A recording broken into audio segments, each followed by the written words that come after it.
Bonjour à tous, c'est Lilian Aliaga, bienvenue dans ce nouvel épisode du Récap Crypto. Comme tous les lundis, on va rebalayer ensemble toutes les principales actualités qui ont marqué la semaine dans le monde des crypto-monnaies. Alors bien évidemment, le contexte est un petit peu particulier en ce lendemain du premier tour de l'élection présidentielle. Mais comme d'habitude, on ne va parler que de crypto-monnaies, uniquement de crypto-monnaies. On a déjà bien assez de choses à se raconter dans ce domaine. D'ailleurs, au programme, on va commencer avec Elon Musk qui devient le premier actionnaire de Twitter et qui milite comme d'habitude pour l'adoption du Dogecoin. On va également parler de deux nouvelles régions qui souhaiteraient adopter le Bitcoin en tant que monnaie légale. Et enfin, comme d'habitude, une petite rubrique finale où cette fois-ci, on va vous parler de tous les événements crypto à venir cette semaine. Cryptost y participera, donc si ça vous intéresse, n'hésitez pas à rester jusqu'à la fin, on vous donnera toutes les informations nécessaires pour y participer vous aussi. Bref, on passe sans plus tarder dans le vif du sujet, c'est parti. On commence bien entendu cet épisode du Récap Crypto en parlant d'Elon Musk. On apprenait cette semaine qu'Elon Musk a déposé auprès de la SEC un document pour rendre compte de son achat de près de 74 millions d'actions de la société Twitter. Alors c'est très simple, l'action s'échangeant aux alentours des 40 $ l'unité, cet achat est valorisé à près de 2,8 milliards de dollars. Mais ce qui est surtout très impressionnant, c'est que cela représente environ 9% de l'ensemble des actions de la société Twitter, ce qui fait donc d'Elon Musk le premier actionnaire du réseau social. Outre le fait que l'action de Twitter se soit valorisée de près de 30% suite à cette annonce, nous ce qui nous intéresse surtout, c'est l'impact que cela a eu sur le marché des cryptos. Et oui, car même si en apparence cette actualité n'a strictement rien à voir avec le monde des crypto-monnaies, eh bien elle a bel et bien eu des répercussions et notamment sur le cours du Dogecoin qui a grimpé de près de 10% en l'espace de 2 heures seulement. En réalité, ce serait exagéré de vous dire qu'il n'y a pas de lien entre cette actualité et le Dogecoin puisque tout simplement le Dogecoin est la crypto-monnaie préférée d'Elon Musk. Il en a fait un moyen de paiement pour le site internet de Tesla. Il souhaite financer une campagne spatiale avec cette crypto-monnaie. Et surtout, plus récemment, la semaine dernière, lors d'une annonce officielle de Tesla, il a fait dessiner le logo de Dogecoin dans le ciel avec des drones. C'est grâce à toutes ces annonces un peu folles et ces coups de communication qu'Elon Musk entretient le mythe autour du Dogecoin. Sauf que cette fois-ci, le fait que le PDG de Tesla se retrouve au bord de Twitter rend les choses beaucoup plus sérieuses pour les fans du Dogecoin. Pourquoi ne pas envisager l'ajout de la crypto-monnaie en tant que moyen de paiement pour Twitter Blue par exemple ou encore pour les pourboires sur le réseau social? Et puis on le sait, Twitter travaille activement à la décentralisation de sa plateforme, à sa transition vers le Web3. Alors est-ce que la solution se trouve du côté du Dogecoin? On le saura bien assez tôt.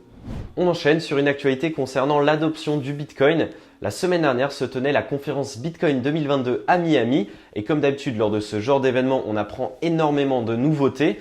Et donc à l'occasion de cette conférence, deux régions ont profité pour annoncer leur intérêt pour Bitcoin. Prospera, une ville située au Honduras, et Madère, une région indépendante du Portugal. Pour ceux qui ne le savent pas, Prospera est une région un petit peu spéciale du Honduras puisque c'est une startup city, c'est-à-dire une ville dédiée au développement de startups.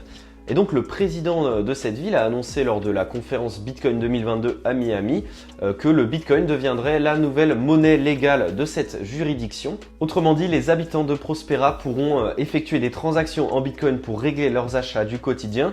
Ils pourront également payer leurs impôts en Bitcoin, mais surtout, l'ensemble des gains qu'ils réaliseront via leurs investissements en crypto-monnaie seront exonérés de toute taxe. Et bien entendu, en tant que Startup City, Prospera ainsi que son président invitent l'ensemble des entrepreneurs du monde entier à s'installer chez eux pour développer leur entreprise dans le Web3. Concernant Madère, l'information est légèrement plus mesurée. Pour le moment, pas d'adoption officielle du Bitcoin en tant que monnaie légale, mais le président de la région autonome a souhaité profiter de son temps de parole pour insister sur le fait qu'il croyait en l'avenir du Bitcoin et également que sa région ne taxe pas non plus les plus-values réalisées en crypto-monnaie. Même si cette annonce reste pour le moment assez floue, elle n'est absolument pas anodine. En effet, c'est lors de la conférence Bitcoin 2021 que le président du Salvador avait annoncé son intérêt pour Bitcoin. Et bien entendu, on connaît tous aujourd'hui les événements qui ont suivi cette annonce. Et on enchaîne sur l'actualité crypto française de cette semaine et elle concerne la société Ledger, l'incontournable Ledger. On en a déjà parlé plusieurs fois sur la chaîne YouTube de Cryptost. Alors pour ceux qui ne connaîtraient pas Ledger, c'est une société française qui commercialise depuis 2014 l'un des outils les plus indispensables pour tout investisseur dans le monde des crypto-monnaies, à savoir un portefeuille numérique pour sécuriser vos crypto-monnaies. Et donc, après le succès de la vente de son Ledger Nano S à près de 3 millions d'exemplaires à travers le monde, la licorne française lance un nouveau hardware wallet, le Ledger Nano S Plus, qui sera notamment optimisé pour les tokens non fongibles. Bien que ceux-ci étaient toujours stockables et transférables sur les autres portefeuilles de la marque, celui-ci, donc le Ledger Nano S Plus, disposera de nouvelles fonctionnalités, notamment le fait de pouvoir visualiser ces NFT directement dans l'application Ledger Live. C'est évidemment une excellente nouvelle pour tous les amateurs de NFT et du Web3 qui pourront naviguer dans cet écosystème en toute sécurité. Et ce n'est pas la seule fois où Ledger a fait l'actualité cette semaine, puisque la société française a également annoncé son arrivée dans le Metaverse de The Sandbox. Encore une fois, c'est une information qui a été annoncée lors d'une conférence spécialisée dans les crypto-monnaies, la Non-Fungible Conference à Lisbonne, où les deux sociétés françaises donc ont annoncé leur collaboration. En bref, ce qu'il faut retenir de cette association, c'est que Ledger organisera des campagnes de prévention sur les risques associés au monde des crypto-monnaies directement dans le métavers de The Sandbox. Et également, information importante et intéressante pour tous les détenteurs d'une parcelle de terrain virtuel dans le jeu, eh bien, il se pourrait que vous receviez une clé Ledger personnalisée. Et il semblerait que cette semaine soit placée sous le signe des levées de fonds. Alors voici la liste. On a d'abord eu Sky Mavis qui a levé 150 millions de dollars. On a eu Lightning Labs qui a levé 75 millions de dollars.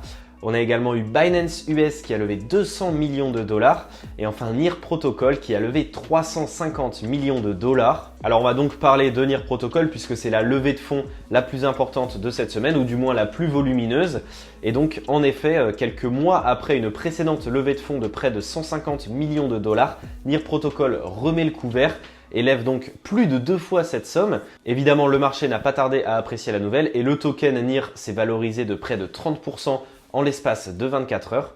Suite au lancement de son mainnet en 2020, NIR Protocol se définit comme une plateforme incubatrice d'applications décentralisées visant à accélérer la transition vers le Web3. Cette blockchain ne prétend pas être une remplaçante d'Ethereum, bien au contraire, elle intègre le protocole Aurora qui lui permet d'être compatible avec l'ensemble des applications décentralisées basées sur Ethereum. Pour information, NIR occupe actuellement la 18e place du classement des crypto-monnaies les plus capitalisées du marché avec environ 10,5 milliards de dollars de capitalisation au coude à coude avec le Matic de Polygon. On termine ce tour des actualités de la semaine avec une rubrique spéciale dédiée aux événements crypto qui vont arriver en France. En effet, ces prochains jours vont être assez chargés en événements. Cryptost sera présent à l'ensemble de ceux-ci.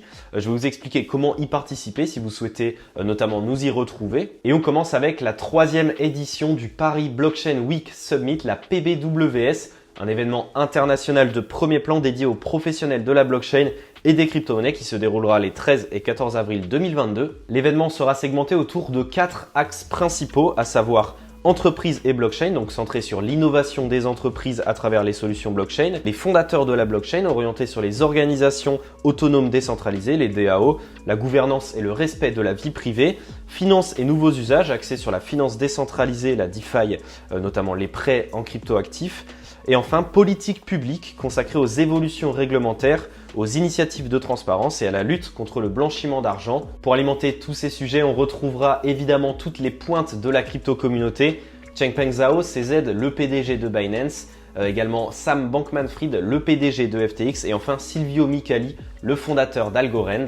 Alors vous l'aurez compris aussi au fil des actualités de ce récap crypto, assez souvent ce genre d'événement nous permet d'avoir accès à énormément de nouvelles informations et il est donc très probable que des grandes annonces se fassent lors de la PBWS. Pour ceux d'entre vous qui seraient intéressés pour y assister, pour retrouver Cryptost, mais pour retrouver aussi les grands acteurs de ce domaine, je vous invite à prendre votre ticket grâce au code de réduction Cryptost Hall 2022 qui vous permet d'avoir une réduction de 30% sur les billets. Si certains d'entre vous sont plutôt intéressés par l'univers des NFT, sachez qu'une journée leur est complètement dédiée le 12 avril, le Paris NFT Day. C'est la conférence la plus importante en Europe dédiée uniquement aux NFT. Elle ouvrira la Paris Blockchain Week.